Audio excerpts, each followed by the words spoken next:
Hammaga assalomu alaykum. Menga ko'p yozyapti.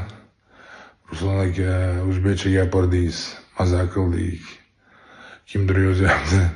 Ruslan, o'zbek tilini ham prashkasini chiqarib yubording gapirib. Nima aytmoqchiman? O'zi misol rus tilida ham kameraga gapirsang, gaping kelmay qoladi birorta bir. O'zbek tilida misol undan ham qiyin men uchun-da misol. Shuning uchun kim tushungan bo'lsa, rahmat. Kim tushunmagan bo'lsa, uzr so'rayman. Lekin o'zbekcha maza qilyapman gapirib. Shuning uchun dalshi ham gapiraveraman, xafa bo'lmaysizlar. Hammaga omad.